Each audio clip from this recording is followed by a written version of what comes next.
Let's be honest, when you hear the phrase sex work, it probably conjures up a lot of different images, many of them shaped by Hollywood and, let's be honest, a fair bit of judgment.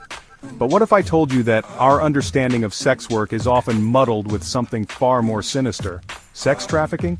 How do we differentiate between a profession chosen freely and exploitation that deserves our strongest condemnation? And how can we, as a society, begin to dismantle the harmful stigmas that prevent us from protecting some of the most vulnerable among us? Over the next few minutes, we're going to unpack the complexities, separate fact from fiction, and hopefully leave you with a better understanding of a deeply misunderstood issue. Because, and I cannot stress this enough, this isn't just about semantics. This is about people's lives.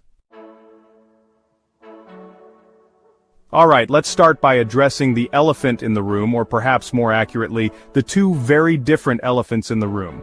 On one hand, you have sex work, which, at its core, is about an adult engaging in consensual sexual activity in exchange for money or goods. Think of it like any other transaction, like, I don't know, selling a slightly used kayak on Craigslist. Both parties agree to the terms, and no one's forcing anyone to paddle away in a leaky vessel. Now, on the other hand, you have sex trafficking, and let me be absolutely clear, this is not a kayak transaction gone slightly wrong. This is about someone being coerced, tricked, or forced into sexual exploitation. It's modern-day slavery, and it's abhorrent. Now you might be thinking, John, this seems pretty straightforward. Where's the confusion? Well, my friends, the water gets murky because the lines between these two often get blurred, sometimes intentionally, sometimes tragically. Take, for instance, the case of Name Redacted, a young woman arrested in a police raid on a massage parlor. The headline screamed, "Prostitution ring busted," painting her as a criminal. What they failed to mention was that Name Redacted was trafficked from another country under false pretenses, her passport confiscated, forced to work against her will. See, when we lump sex work and sex trafficking together, we fail to see the individuals, the victims, the nuances, and that, my friends, is a recipe for injustice. Now let's talk about everyone's favorite party guest, stigma. It's that judgmental friend who arrives early, overstays their welcome, and leaves a trail of awkward silences and side-eye glances in their wake. And nowhere is stigma more pervasive and damaging than when we talk about sex work. We treat it as a taboo subject, something to be whispered about in hushed tones, if at all. And this, my friends, has real-world consequences. Think of it like this. Imagine judging a book by its cover. You see a tattered paperback with a lurid title and immediately assume the worst. But what if, beneath that worn exterior, lies a story of resilience, of someone navigating difficult circumstances, of an individual simply trying to survive? That's the thing about stigma. It prevents us from seeing the human beings behind the labels. It makes it easier to dismiss, to dehumanize, to look away. And when we do that, we fail to see the sex worker who's putting themselves through school, the single parent trying to keep a roof over their heads, the individual who, for whatever reason, chose this path for themselves. Stigma also creates a dangerous environment for victims of trafficking. They're often too afraid to come forward, fearing judgment, deportation, or retaliation from their traffickers. They're trapped in a nightmare, silenced by the very society that should be protecting them. So how do we combat this insidious beast called stigma? Well, it starts with education, with empathy, with understanding. It starts with listening to the voices of sex workers themselves, with challenging our own preconceived notions, and with recognizing that everyone deserves respect, regardless of their profession.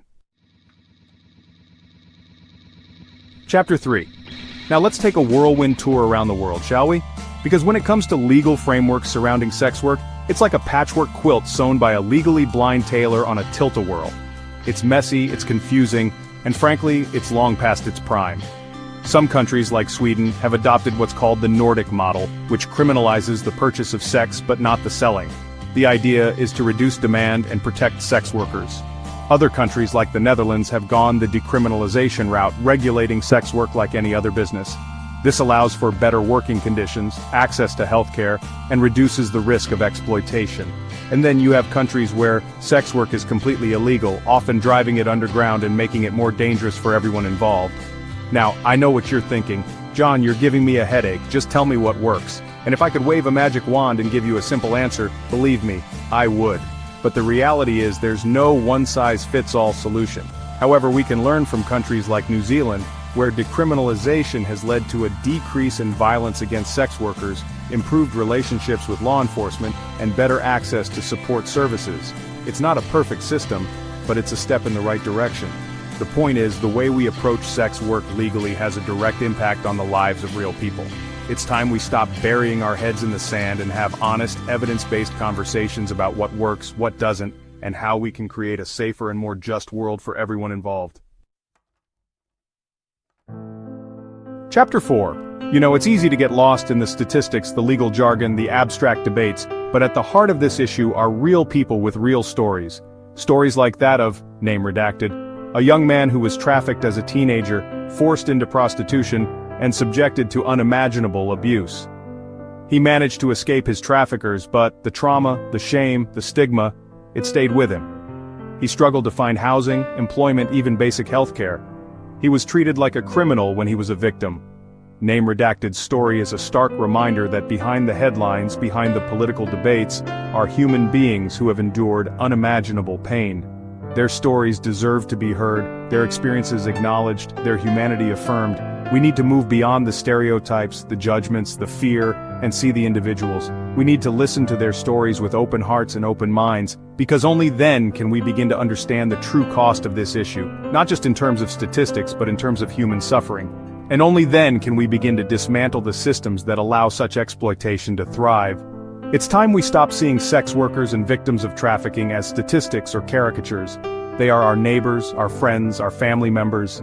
They are human beings deserving of our compassion, our support, and our unwavering commitment to justice. Chapter 5. Alright folks, we've covered a lot of ground here and you might be feeling a bit overwhelmed. But here's the good news. You don't need to be a legal expert or a policy wonk to make a difference. There are concrete steps you can take right now to be an ally to both sex workers and victims of trafficking. First and foremost, educate yourself. Don't rely on sensationalized headlines or outdated stereotypes. There are countless resources available online and in your community that can provide accurate information about sex work, trafficking, and the issues surrounding them. Support organizations working on the front lines. Donate your time, money, or resources to groups providing legal aid, healthcare, and support services to sex workers and trafficking survivors. Amplify the voices of sex workers. Listen to their experiences, share their stories, and support their fight for rights and recognition. Challenge stigma and discrimination whenever you encounter it. Whether it's a casual joke or a harmful stereotype, speak up and challenge those around you to think critically about these issues. Advocate for better policies. Contact your elected officials and urge them to support legislation that protects sex workers, strengthens anti-trafficking efforts, and addresses the root causes of exploitation. Remember, change doesn't happen overnight.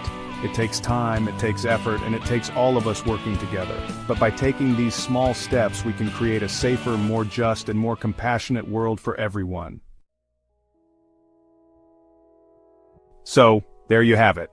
We've unpacked the complexities of sex work and sex trafficking, explored the devastating impact of stigma, and looked at how legal frameworks around the world are failing to protect some of the most vulnerable among us.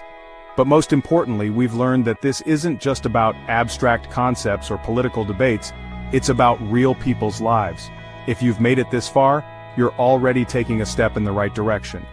Now I urge you to take that next step. Like this video, share it with your friends, and subscribe to this channel for more nuanced discussions on important issues. Because awareness is the first step towards change. Let's work together to create a world where everyone, regardless of their profession or circumstances, is treated with dignity, respect, and compassion.